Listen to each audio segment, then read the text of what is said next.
Hello everyone, this is Sarfaraz. आप देख रहे हैं सुपर हीरो मल्टीवर्स और आज हम बात करने वाले हैं हमारी एलिजाबेथ ओल्सन के स्कारलेट विच यानी कि वांडा के बारे में, जहां हम ये डिस्कस करेंगे कि वांडा ने एमसीयू में अभी तक जो किया है उसे देखकर हमें क्या लगता है कि वांडा सही है या गलत है, और इसके अलावा भी वांडा से रिलेटेड बहुत कुछ डिस्कस करेंगे। So without wasting any minute, second और मिली सेकेंड, चलिए खोलता हूँ मैं अपने इन्फॉर्मेशन का पिटारा।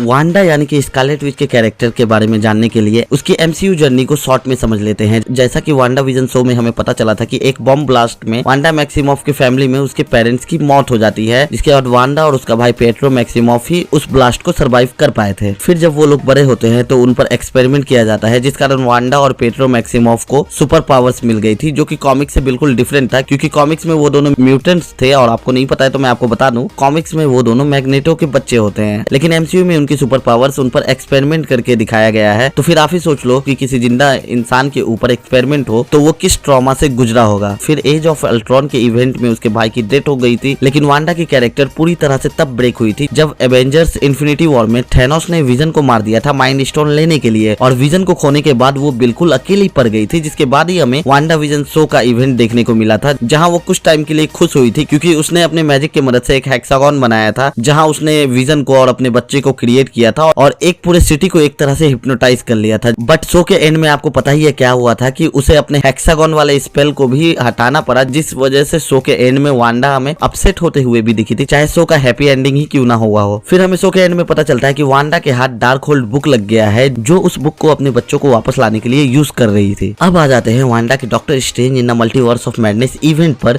जिस मूवी को मैंने हाल ही में देख लिया है, और जिन्होंने नहीं देखा है मैं आपको बता दूं कि इस वीडियो में इससे आगे आपको doctor strange in the multiverse of madness movie का स्पॉइलर मिलने वाला है। Doctor strange in the multiverse of madness movie में हमें पता चलता है कि डार्क होल्ड बुक का यूज लंबे टाइम तक करने की वजह से वो करप्ट भी हो जाती है, और साथ साथ अपने बच्चों को पाने के लिए इस हद तक डेस्परेट हो जाती है कि वो मल्टीवर्स के लिमिट को भी पार कर देती, और वांडा को अपने डिजायर के अलावा कुछ दिखता ही नहीं है, जिस कारण इस मूवी में तो उसने बहुत सारे लोगों को मारा है, जिसमें हम इल्यूमिनाटी टीम को भी इंक्लूड कर सकते हैं। जिसके बाद तो वो इतनी इविल हो जाती है कि थिएटर में मैं तो वांडा के कमर ताज वाले सीन को देखकर लिटरली कांप गया था। खैर, इन सब के बाद मूवी के क्लाइमेक्स में जब अमेरिका से उसे दूसरे रियलिटी के वांडा के घर में ले जाती है, जहां उस यूनिवर्स के वांडा और उसके बच्चे उसे देखकर डर जाते हैं और उससे नफरत करने लगते हैं, तब जाकर वांडा को ये एहसास होता है कि इस तरह से तो वो कभी भी अपने बच्चों को नहीं पा सकती है। जिसके बाद वांडा के कैरेक्टर में एक सर्टेन चेंज आती है और वो एक तरह से पॉजिटिव कैरेक्टर हो जाती है, जिसके बाद हमें देखने को मिलता है कि वो एमसीयू के सारे यूनिवर्स के डार्क होल्ड बुक को डिस्ट्रॉय कर देती है, जिसके बाद उसी टूटते हुए मंदिर में अपने आप को कैद कर लेती है। देखने में ऐसा लगता है कि अब तो वांडा गई, बट मुझे नहीं लगता है कि वांडा मर गई होगी, क्योंकि एमसीयू के साथ एलिजाबेथ ओल्सन का और भी बहुत सारे मूवीज का कॉन्ट्रैक्ट है। तो हाँ, वांडा बिल्कुल रिटर्न करेगी एमसीयू के फ्यूचर प्रोजेक्ट्स में। अब बात करते हैं कि क्या इतना खून खराबा करने के बाद हम एमसीयू के वांडा को सही कह सकते हैं। इसमें मैं अपनी ओपिनियन दूं तो मुझे लगता है कि एमसीयू के स्टोरी लाइन में वांडा के साथ हमेशा से ही बुरा हुआ है, जिसका वांडा पर मेंटली बहुत असर हुआ है, जिस कारण वो अपसेट और होपलेस तो हो गई थी, और डार्क होल्ड जैसे बुक के यूज से वो करप्ट भी हो गई थी। उसने इतना सब मारकाट मचाया है जिसमें वांडा कुछ हद तक तो सही लगी है, बट ऑनेस्टली बोलूं तो मूवी में उसने जो मर्डर्स किया है वो माफी के काबिल नहीं है एक सुपर हीरो के प्रोस्पेक्टिव से, जिसकी पनिशमेंट तो उसे मिलनी ही चाहिए थी। इन सब के अलावा मुझे जैसा लगता है कि एलिजाबेथ ओल्सन ने इस कैरेक्टर में जो परफॉर्मेंस दी है मल्टीवर्स ऑफ मैडनेस मूवी में, मेरा तो दिल बाग बाग हो गया था। और अब तो नेक्स्ट टाइम एमसीयू के फ्यूचर प्रोजेक्ट में वांडा को देखने के लिए मैं बहुत एक्साइटेड हूँ, क्योंकि बॉलीवुड में जैसे टाइगर जिंदा है उसी तरह से एमसीयू में वांडा भी जिंदा है। और वैसे मैंने doctor strange in the multiverse of madness movie का रिव्यू और एंडिंग पोस्ट क्रेडिट सीन के एक्सप्लेनेशन पर एक डिटेल वीडियो भी बनाया है, जिसे आप देखना चाहते हैं तो उस वीडियो का लिंक आप ऊपर आई बटन पर फ्लैश होता हुआ दिख रहा होगा, वहां से देख सकते हैं। और मेरी अगली video multiverse of madness movie के बाद एमसीयू पर क्या इंपैक्ट पड़ा है इस टॉपिक पर होने वाली है। और अगर देखना चाहते हैं तो चैनल को सब्सक्राइब कर लें, बेल आइकन पर ऑल पे क्लिक कर लें, जिससे कि मेरे आने वाले इंटरेस्टिंग वीडियो की नोटिफिकेशन आपको मिल जाएगी। तो दोस्तों, यहीं पर मैं अपने इन्फॉर्मेशन के पिटारे को बंद करता हूँ। I hope you enjoy, take care, stay safe, फिर मिलेंगे मल्टीवर्स में। थैंक्स।